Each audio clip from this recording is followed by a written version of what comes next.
Good evening. Hello there, I'm Katy Dunn, an educational counselor here at PrepMattes, and I am delighted to welcome you to tonight's town hall meeting. We know you have many questions about the college process and college admissions, and I am very pleased to welcome two fantastic panelists tonight to answer them. Throughout the webinar, we invite you to use the Q&A function to share any questions you might have for our panelists. And you will also see that you have the option of upvoting a question to emphasize that you are also interested in the answer. I will try and keep a close eye on the Q&A box to guide the conversation. The college admissions process is daunting under the best of circumstances. And for high school students this year, the circumstances are far from that. So many things have changed, and yet many things remain the same. We have invited two admissions experts here tonight to help us sort through some of the noise and focus on what we do know, what we can control, and how we can approach the whole college admissions process with confidence and authenticity. They also both bring perspectives from some very cool schools that I am delighted to introduce you to.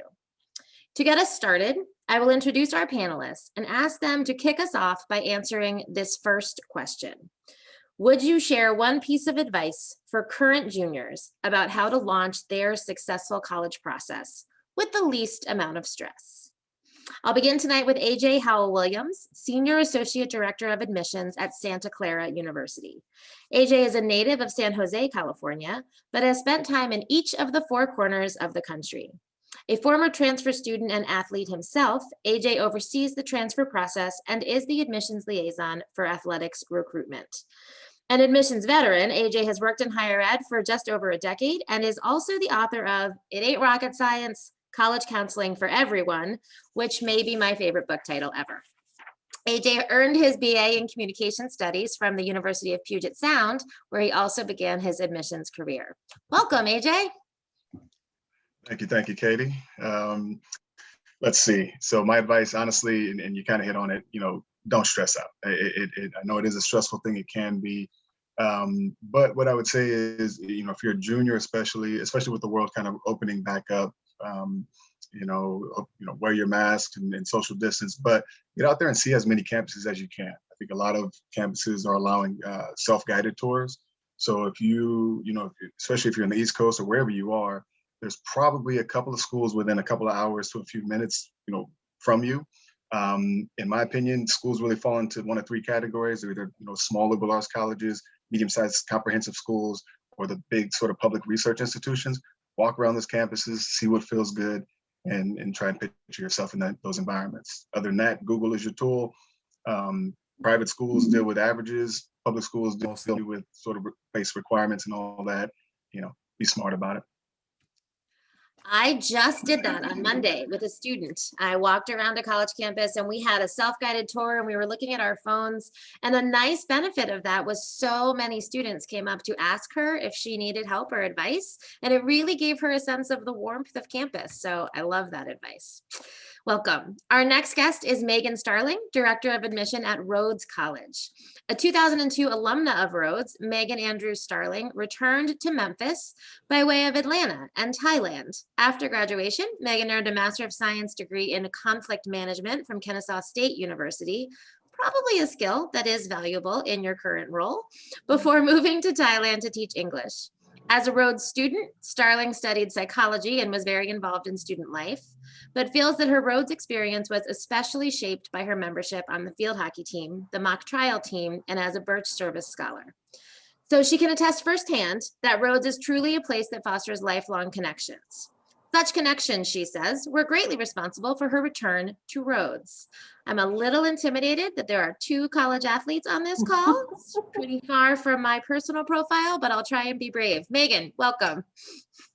Thank you. It's good to be with y'all tonight. Yes, try lots of things in college. Get involved in all kinds of activities for sure. And if athletics is one of them, good for you. My advice, and I totally agree with what AJ said. In fact, here in Memphis, within an hour drive, you can see every type of those categories of colleges. You don't need a hotel, you don't need a day off work, and you can get a sense of what you're looking for. I would add to that, take time, especially as you're launching your search, to sit down, students, by yourself, sit down with your family and go through a list of things that you want from your college experience. I think too often students jump into this thinking about, what does the college want from me? What do I need to do to prove myself? What kinds of academic merits or profile do I need to present? How can I best show my interest? It's all about, am I doing things right for the college? And often you haven't sat down and really figured out, what is it that I want for my college home? Do I want to play a sport? Do I want to be in a city? Do I like small classes, or does the idea of that kind of scare me?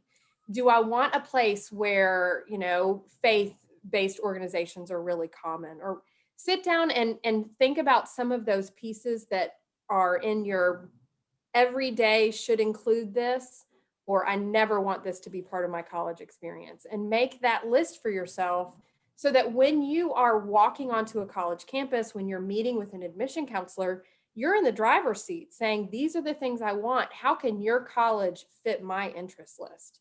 And I think that's a much more empowering way to start this process. And hopefully being in a position of empowerment takes away some of that stress. I have asked that question of, at this point, probably upwards of 100 admissions professionals since COVID started. And those were two of the absolute top answers. I love both of them. And the way to start exploring and thinking about your own kind of authentic jump into this process is a great place to frame our conversation tonight. I hate to take us from something so interesting and conceptual to something very sort of structural and something that you're, I'm sure, tired of talking about. But we did get one question from a participant even before we began. And I just want to kind of walk you through. It's got a couple different pieces of things that the three of us have talked about a bit already. And I know many of our viewers are curious about. Since both Santa Clara and Rhodes adopted temporary test optional policies this year, my guess is you are doing some thinking about them. You are looking at how things played out, at what impact it had for your process, and what impact it might have going forward. So from the family point of view, here's the question we have from a parent.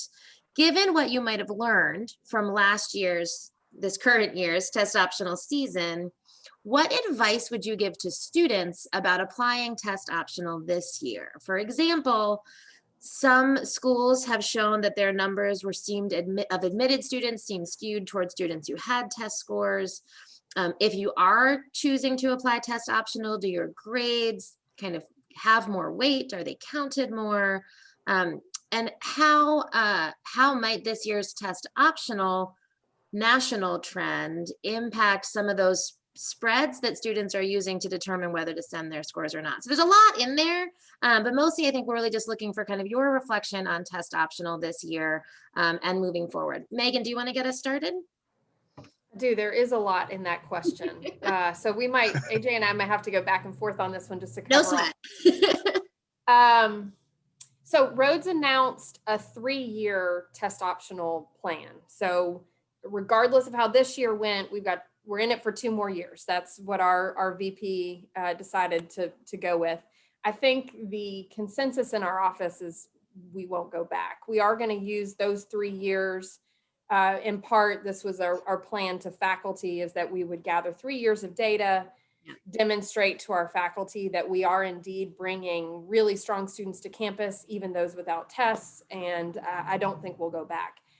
In fact, one of the things we have learned is maybe we should be test free or test blind, depending. I think test free is the more commonly used language now, but that would mean that you just there's no test score on the table at all. We don't put it in a family's hands to decide whether or not to submit a score. Scores just aren't part of our process. So families, that should tell you something about how we were able to learn your children's stories, understand their success in the classroom and their academic profile without having a test. So that's one thing we certainly learned. One thing I would caution families to keep in mind as schools, one of the common questions you might ask of a school is, what's the admitted student academic profile? What's the middle 50% of your admitted students' test scores or what is the average test score of an admitted student. We are finding that of those who submitted test scores, shockingly, they tended to be above our averages. Right. Okay. And so be very careful about asking that question in the future, because it may be that you're going to get some skewed information that Rhodes, that did have a 28 to a 32 as our mid 50, is going to look more like a 30 to a 33. And you might feel, ooh, I don't know that I can get in there. Mhm. When in actuality, we admitted lots of students who never told us their test score. It's just the ones we received tended to be in that top band. So it's going to be harder for you to use that question as a metric for admissibility. Apologies. We did see about half of our students apply without a test score. So about half did not. My advice is to ask pretty direct questions of the colleges to which you're applying to find out exactly how they are using test scores and if they need them. At a place like Rhodes, you don't need them for scholarships. You don't need them for admission. They are truly optional. But there are some other institutions for whom it says test optional, but to be considered for their top award, you have to have a test score. These are questions you're just going to have to ask of individual colleges. And then I hope that you will trust the answer that they give you, because we're trying to be as transparent as possible about how we use a score. And when we tell you that we're not using it, we're not using it. It won't penalize you if it's not submitted. I'll take a break there and turn it over to AJ, and I'm sure come back. Yeah, and I'll try and hit on like some of those other components that were asked. But I think first is for everybody to just sort of realize that the academy moves slowly, right? In terms of just higher ed in general, in many schools, it's sort of keeping up with the Joneses, right? Whatever the Ivies are doing, whatever Stanford's doing, then that's sort of a trickle down effect into what schools are doing. So I think prior to COVID, maybe 15, 20, 25% of all the schools in the land were maybe test optional. COVID kind of forced the hand and pushed a lot of institutions in a direction that we wanted to go in regardless. Right? At Santa Clara, we had talked about being test optional for a while because, whether folks realize it or not, there's a stronger socioeconomic correlation to who does what on tests and things like that, stronger than any other correlation. So it's resources, right? Like Rhodes, we actually, and I love the 3-year, we're on a 2-year pilot. And our findings were essentially the same. This is something that as an admission office, we are behind 100%. We're test optional. I think, during our reading process, we also found that we would love to be test blind or test free. That's the first time I'm hearing that term, but you're always learning new terms when you work in higher ed. It's all good. So thank you for that. But yeah, I mean, it's to one of the other parts of that question, does this shift more importance on grades? I used to tell folks, back when test scores were just sort of the normal, nomenclature and part of what you looked at, the big 3 things academically were a GPA, test scores, and then what you took at your high school, right? That how rigorous your time was, given the school that you were coming from, not your school versus the public or the private down the street. At your school, we know what's offered because along with your application comes a school profile.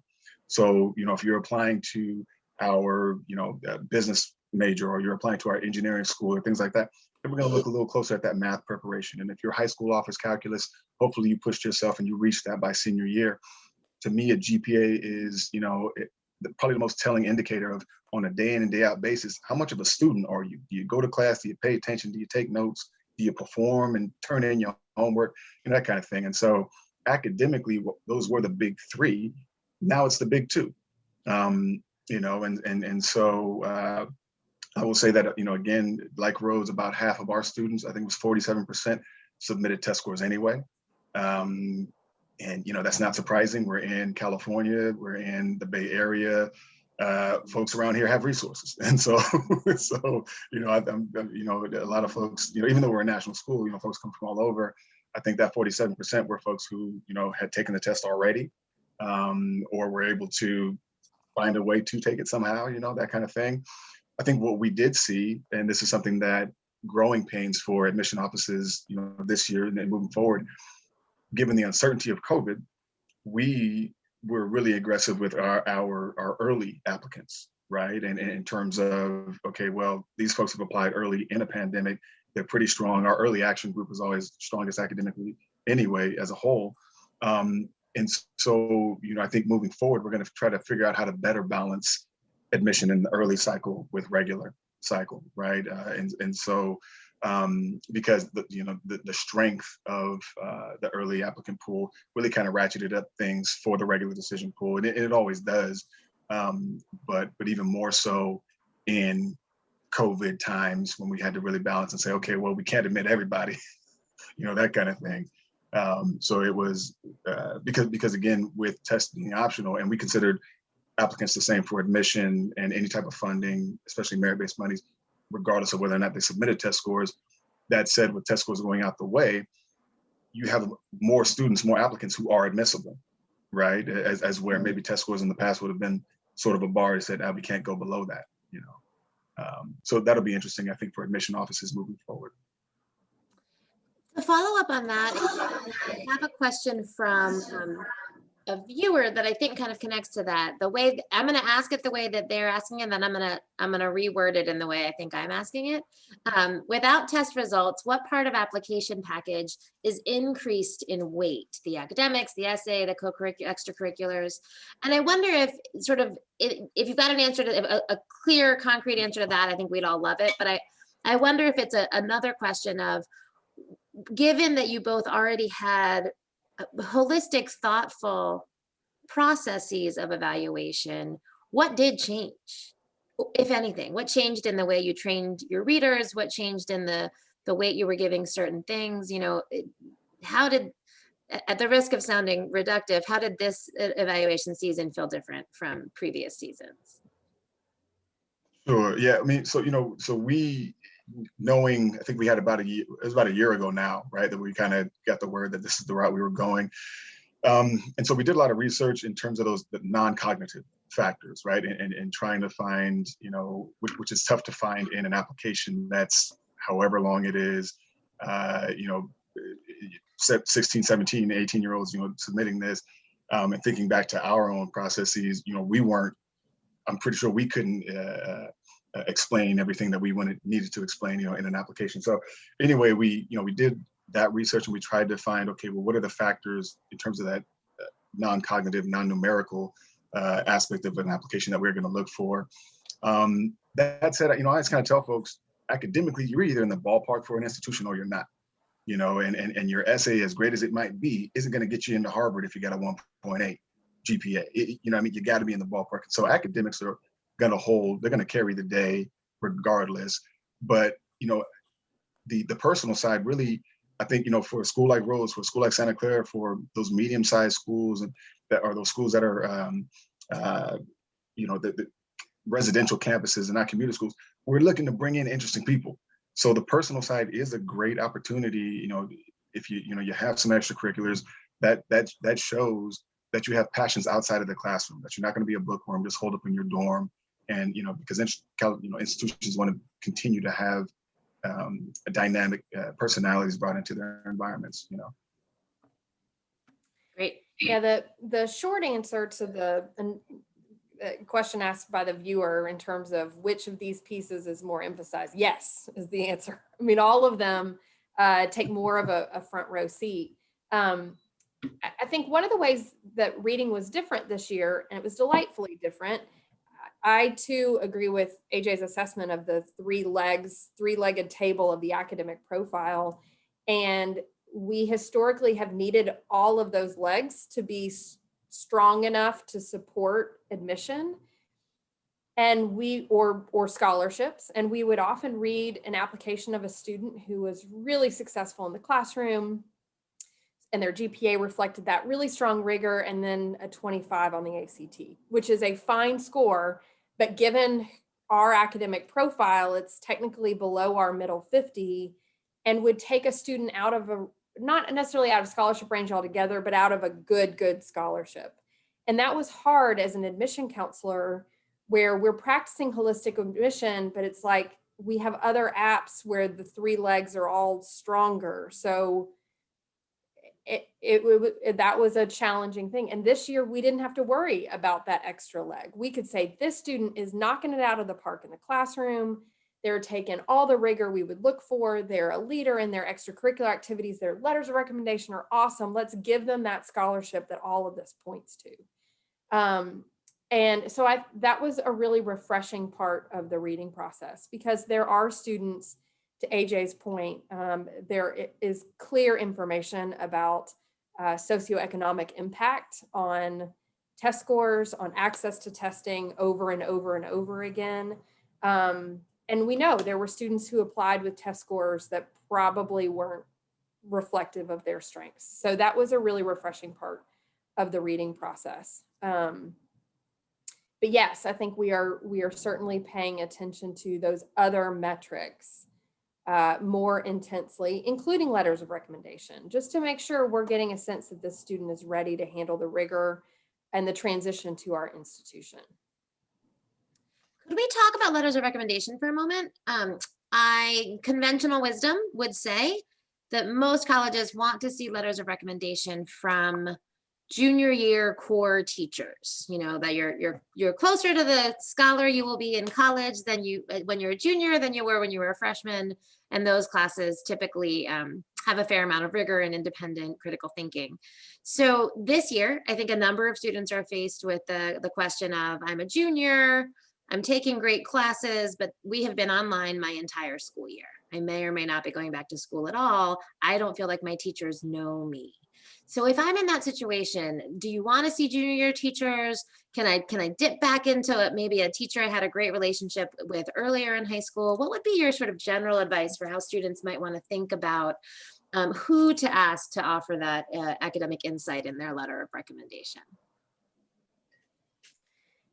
I think historically I would have recommended junior year teachers as your first choice. I mean, there are always high school students who had a class, sophomore year with someone who's going to be their mentor for the rest of their life. And certainly that makes more sense for a recommendation letter. And generally the rec letter references that. I think we are going to be understanding this year if, and if a student's really concerned about it, then I would encourage them in the kind of additional info section or the COVID section to say, you might notice that my letters of recommendation are for teachers from sophomore year. Unfortunately, being in a remote situation, I don't feel like I developed those close relationships my junior year. And then we've got some context to that, because I think at the end of the day, what's more valuable is having a letter of recommendation from somebody who truly can speak to your strengths and weaknesses, rather than them checking a box and sending something that is somewhat impersonal. And colleges we're having to kind of adjust our expectations based on what's reasonable and realistic for each student. Right. Yeah, and I would just add, I mean, to the latter half of Megan's point, to me, I've never paid attention to what year, the recommender is coming from in terms of their interactions with the students. It's really, did you have a connection with the student, and also I'm always the Ebenezer Scrooge when it comes to this, because for me, 98% of letters of recommendation don't really tell me anything additional that the rest of the application didn't. They are useful to me when that person that has written this, the recommender, has some privy info and shares a little insight that the student maybe didn't touch on. Maybe there's a dip in grade sophomore year, there was forbid junior year, something like that. And the recommender knows the student well enough to speak to that and just say, hey, there were some things going on. They don't have to get into the details, but just know that this is a capable student. He or she was dealing with some things. And but there's some grit behind that, and so those are the moments where letters of recommendation really are useful to me. But again, that's maybe the grizzled voice of somebody who's been doing this for a long time. So that's the 15 years of experience talking. AJ, I'm glad you mentioned that. My recommendation for people is often against conventional wisdom, but don't go straight to the teacher that you had an A on every test, because they probably they may not have even witnessed you working hard. If Right. I love to get the letter of recommendation from the lowest grade on your transcript. Tell me why that teacher believes in you and your readiness for college, because they have seen you get a bad grade and figure out how to keep going. And colleges need kids that know how to get bad grades and keep going. So those are the much Yes. more powerful recs than the just really flowery, every kind of positive adjective you can think of. I agree, AJ. They don't add anything the way that someone speaking to overcoming a challenge does. I was about to jump in earlier, Megan, when you said, and your weaknesses, but I'm so glad I didn't, because this was so much more powerful. And I want to just play that as a loop for my students. Any of my students that are on this call are rolling their eyes right now, because I think it's so much more powerful. And it's, students have a sense, I think, and I was a school principal, so I've heard this 1 million times. Students have a sense of like, oh, he hates me. Ooh, she doesn't like me. Like, there's such a sense, and I constantly tell students that truly teachers do not have time to dislike you as much as you think that they do. But often that teacher, that relationship that doesn't feel quite as connected, you're not talking about, movies and how you have everything in common about everything, but that teacher might be one who knows how your brain works and who has really been able to see you turn something around. And that is a powerful letter. So, wow, thank you both. I really appreciate that. We have a couple questions in here about sort of expanding on that, kind of when the information you're getting from schools. Certainly, I'm sure you saw a good deal this year, but probably expanding towards the next year as well. There will be transcripts that don't have things on them. There will be pass-fail grades. There will be one viewer wonders if you were concerned about kind of potential grade inflation with sort of the teachers lower ability to be able to really evaluate students through a virtual learning. So how are you seeing any of these sorts of challenges in evaluating transcripts? And then I guess sort of along with that, is there any sort of context a student can provide that could help kind of deepen your understanding of their transcript beyond the school profile? I feel like I see you looking. So my wife is actually in the registrar's office at Santa Clara, right? And so, in terms of how the university is looking at it, because I'm in charge of the transfer process, right? And so really, in terms of transcripts for spring term of last year, of 2020, that was a term that we expected to see a ton of credit, pass, no pass, that kind of thing. And we saw some. Really haven't seen it since, because I think a lot of, especially at the university level, they want, a community college or a 4-year school, they want to be able to give you credit for a graded class, right? And so I think that was a really quick, it was a blip, and we'll see it maybe for that term, spring 2020 term. We probably won't see it much moving forward, right? Unless things really go south again. That said, to the high school side of that, again, we'll probably see that for fall or for spring 2020. So if you're, maybe your sophomore, freshman year or something like that, as you start to move forward. But beyond that, I think, there's going to be sort of the expectation that you're receiving graded coursework and that kind of thing. That said, if that's not the case and we do see those things, we'll take that into consideration, but we're going to look at, okay, everything before that, how are you doing? Mm-hmm. What kind of classes, again, how rigorous are those classes that you're getting credit or no credit in, that kind of thing. And you do try to look for other areas where the aptitude in that subject maybe can be spoken to, that kind of thing. And so, other than that, again, we both of our institutions do holistic reading. So we're looking at a lot of different factors regardless. Right. Yeah. I saw you nodding a lot there, Megan. Is there anything you want to? Definitely. And we did see some pass fail in spring 2020, but not for this past fall, and not as we've gotten, kind of midterm reports as people have sent them for this spring. Yes, it took a little longer to evaluate transcripts. That's our problem, not yours. You can ask our admission team about how fun that was to deal with pass fail grades.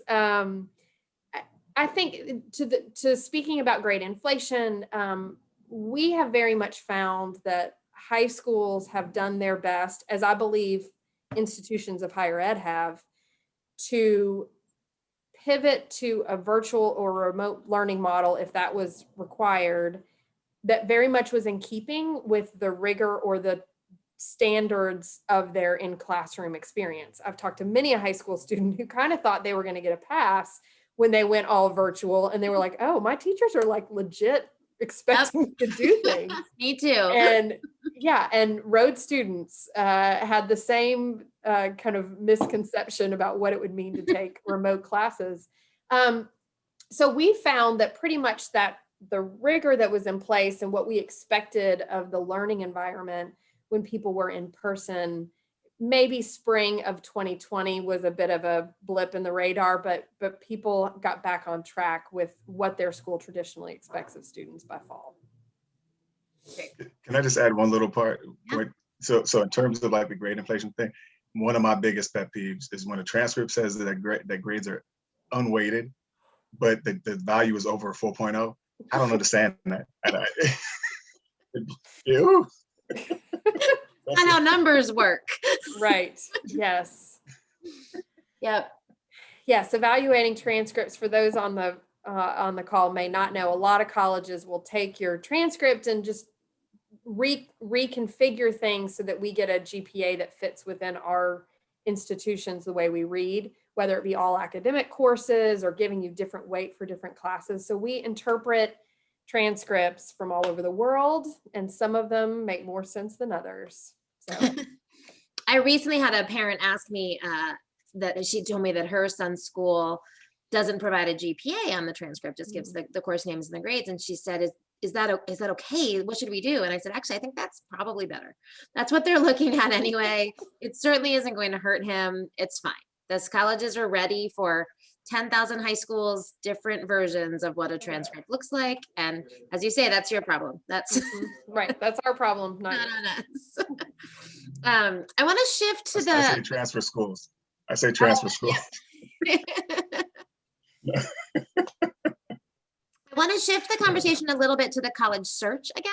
I think a lot of juniors are really deeply hitting the search right now. And one of the things I come across most often, and full disclosure, my niece is a senior this year. So she, poor thing, has two aunts who are college counselors. So she's got a lot of advice over the course of the past year. But she's finally out on the other end. But about this time last year, she said to me that everyone kept saying to her, like, go research colleges. And she was like, yeah, okay. Like, what does that mean? It's a pandemic. How do I do that? I can't visit. I can't always visit. So I think we say this to students a lot, and it's such a nebulous sort of abstract activity until you are really embedded in what we're looking for. And I think, Megan, you started us off by saying, think about what you're looking for first. And then, so how do students, what's your advice? How do they go about using the virtual options that everyone's offering to both gain some good knowledge, but also not be overwhelmed and try and watch 25 videos a week? Yeah, I think getting that list going can sometimes be the hardest part, because I think once you get a list started, it starts to inform you of what's missing or what needs to be added or what shouldn't be there. And I will say one of the benefits of what lots of colleges and universities have had to do in the past year is they have had to soup up their web offerings. So if you wanted to see Rhodes College in the fall of 2019, we had like a Google map for you to, it was basically like, get in the car, get on a plane and come physically see us. That's your key to knowing about Rhodes.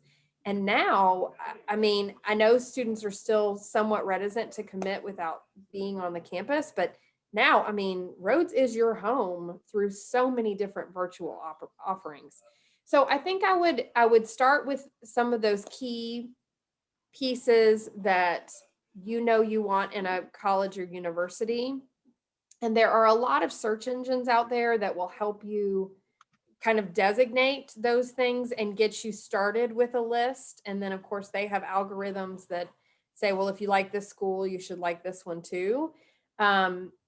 And pick out a handful of those that you want to maybe not do a live virtual appointment, but maybe you want to take advantage of some of the virtual offerings that you can do on your own time. And that will help start to shape, maybe this is or this isn't something I want to include on my list. And I think that's a good way to at least get you started. The other thing is working with someone who knows you. They likely have some recommendations because, counselors know the world of higher ed. They know you personally. They see all the things on your checklist you're looking for.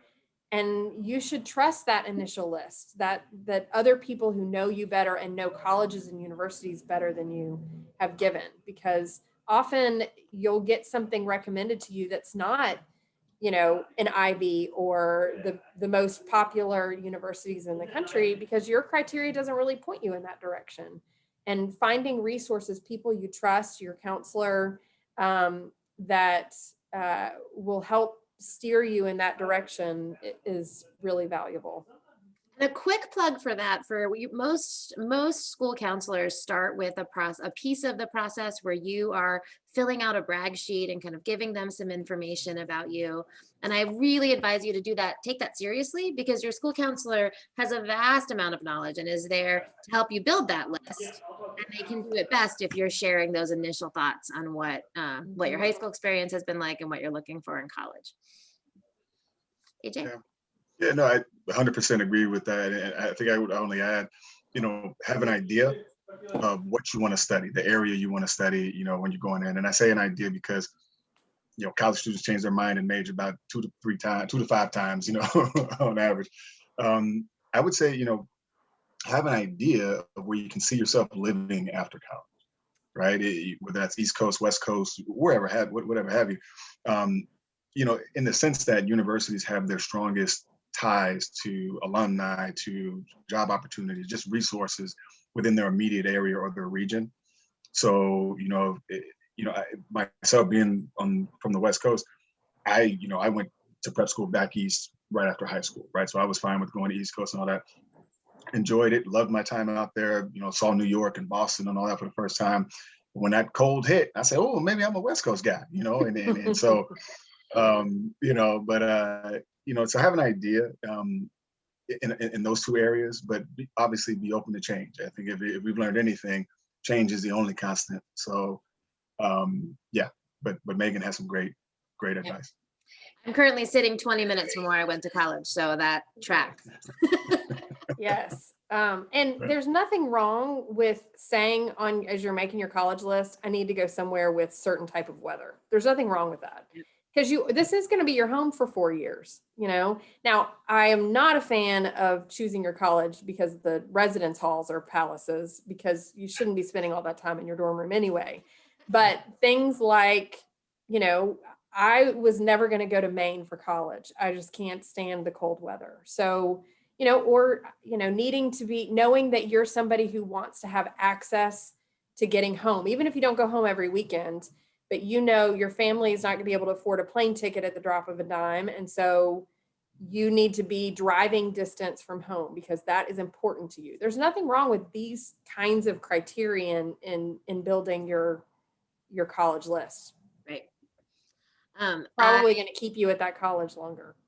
Right. And it matters. This is the environment where you have to learn for 4 years, and it's not always fun. And so you want to do everything to set yourself up for success that you can. Mm-hmm. And there are 2,900 four-year colleges in the country.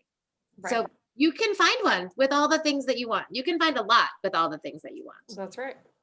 We have a couple of questions in there that take us back to the idea of sort of evaluation of applications beyond test scores, not surprisingly. And I wondered if we could dig into the question of the college essay a little bit. And I have kind of 2 questions here. The first one is, how did you see students using the COVID essay this year? And how would you recommend that students think about that essay for rising seniors, as far as we know, it is still a part of it's a part of the Common App, and I believe the coalition is planning to keep it as well. And then in general, what's your pitch? What do you tell students? How should they be thinking about these essays? I have a couple of kind of greatest hits phrases I'm tired of hearing from teenagers about what they should do with their college essays. So I'd love to know what your advice is on how you use them or how you see other schools using them. I'm happy to start. I'll do the second part first. Okay. Well, actually, no, I'll start with the COVID part. I was actually expecting to hear a lot more from students about the COVID experience that wasn't helpful. And I found that more often than not, our students that wrote something in that used that section provided useful information about a challenge they faced that was a legitimate challenge that provides context to what I'm reading in their app versus somebody who, had a minor inconvenience. Or they used it to tell me something cool about, a way that they learned something about themselves or their community or their family. So this is maybe not the word I should use. I thought there would be more whining or more just, this affected everybody in the world. So certainly the fact that you didn't get to see your friends and these things got canceled, I didn't see that as much as I thought I would. In terms of writing the essay, first and foremost, I want everyone to remember that, especially, we didn't use the writing sample on the standardized test even before we went test optional. So this is the only writing sample that we get from you. Right. Rhodes is a rigorous place, is a liberal arts institution. No one is teaching you how to write when you arrive. You'll be acclimated to college level writing, but there's no remedial writing course. So first and foremost, even if your topic is the most boring thing you could possibly choose, please at least make sure that it is a quality piece of writing, that it's been edited, that it uses proper grammar and sentence structure. You are making an impression on your admission counselor and all the members of the admission committee that read this, thinking this person had all the time in the world to write this, and this is what they came up with. So keep that in mind, even if the topic doesn't make best hits list on some kind of Google search, okay? The other thing I would say is that this is the only part of the application that you 100% control that gives us any insight at all into your actual personality. Sure, we're going to get an extracurricular list that tells us some things you're passionate about, but this is where you as a teenager, as a 17 or 18-year-old, full of your own unique personality, this is your place to showcase that.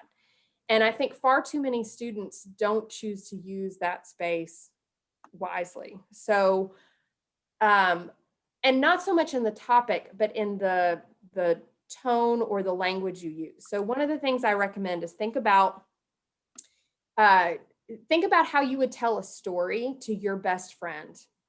That's the kind of personality and personal language we want you to include. Now you're gonna edit it, you're gonna take out slang, you're not gonna cuss, but that same casual nature that you would talk about yourself or tell a story to your best friend, that's what we're looking for. And here's one litmus test, and then I'll stop talking about this. Think about you get together with a group of your closest friends and everybody's finished their personal statement, which is what I prefer to call it. And you print it out, but there's no names written on it, no handwriting. So there's nothing automatically identifiable. And you mix them all up in a big pile and redistribute them to your 3 or 4 closest friends that are there. The person that gets your personal statement should be able to say, that is Megan's, no question about it, because that's exactly how she talks. It is that specific to her personality. And your friend would know that. That's the level of not just casual, but personal that we want you to be communicating to us, regardless of your topic. It's great. I love everything you just said. AJ, do you have anything? Sorry, I made her go first because that's hard to follow. Right. Yeah. Just drop the mic.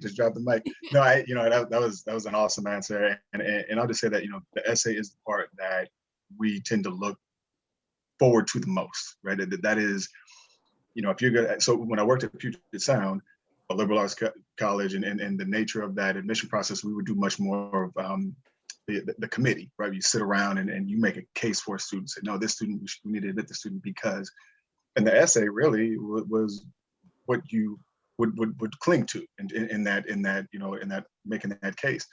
I have kept drafts of essays every cycle I've been doing this, right? Just as examples of this was awesome. This is, you know, so yeah, I mean, the essay, we're a Common App school, and the Common App gives you 6 different prompts to choose from. I love it when folks go with that, choose a topic of your own, you know, liking. You know, we live, even before COVID, we live in pretty interesting times.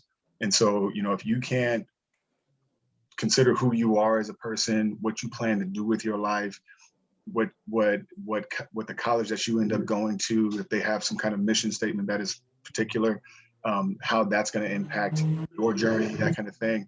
You know, what are you doing? What are you doing? Have some fun with it. You know, and everything that Megan said, I mean, we're looking for you. And this is the place in the application where you can express who you are.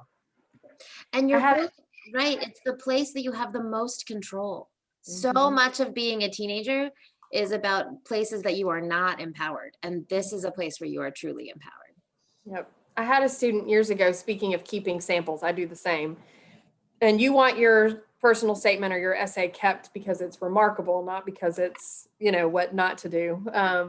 But yeah, I had a high achieving student at the time with a near perfect test score, Eagle Scout, robotics that went to national competition, big national Latin convention guy, coached an AAU basketball team. He like hit all the boxes that a Today Show, you know, guest would tell you to get into the college of your dreams.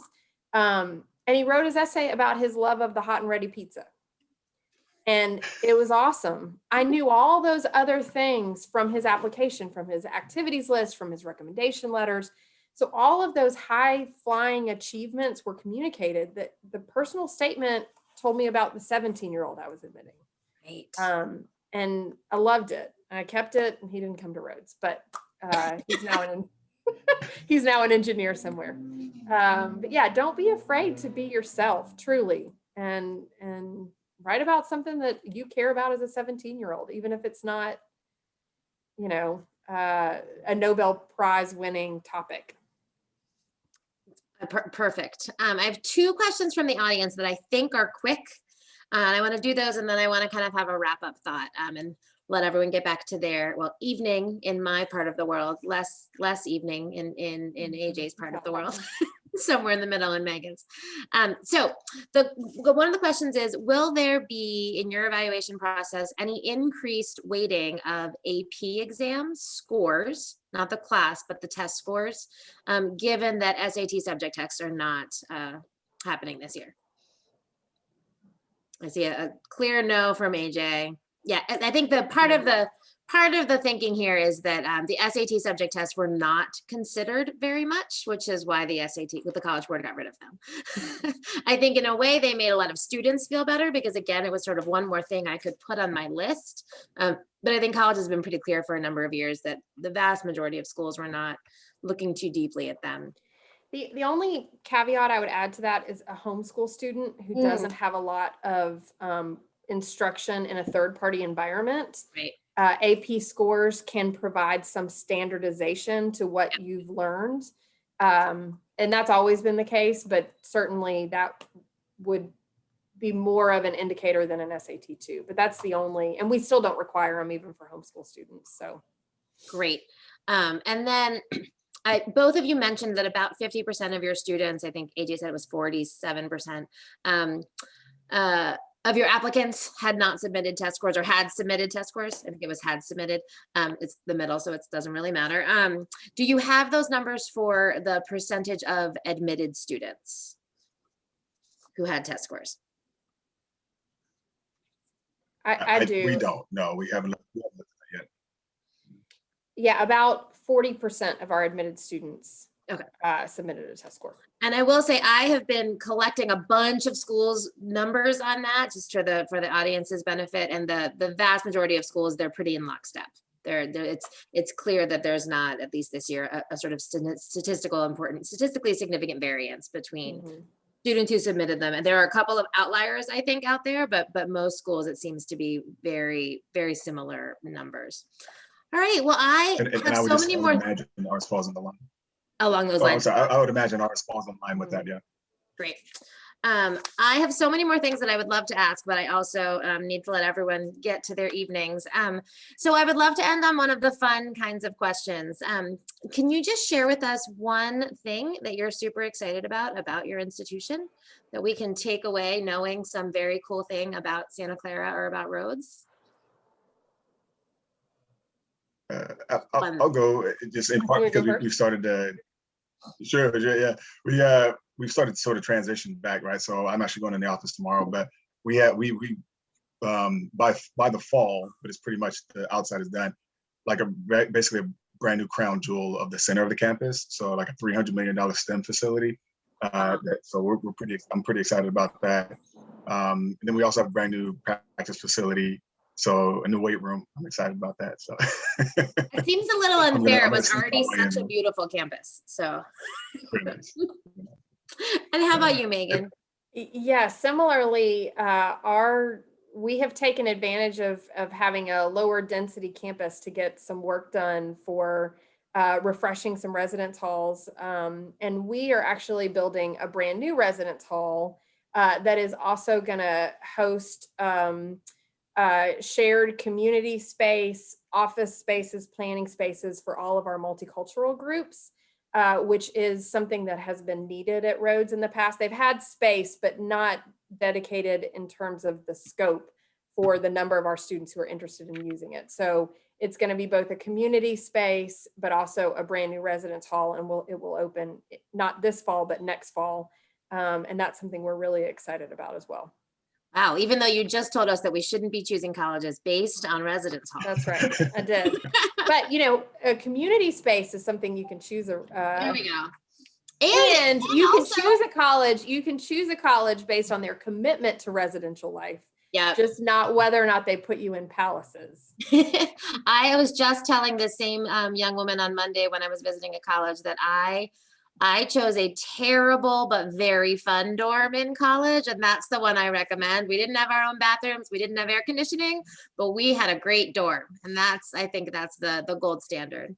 Yeah. Well, thank you both. Thank you for all of your advice, for all of your great answers to these thoughtful questions from the audience.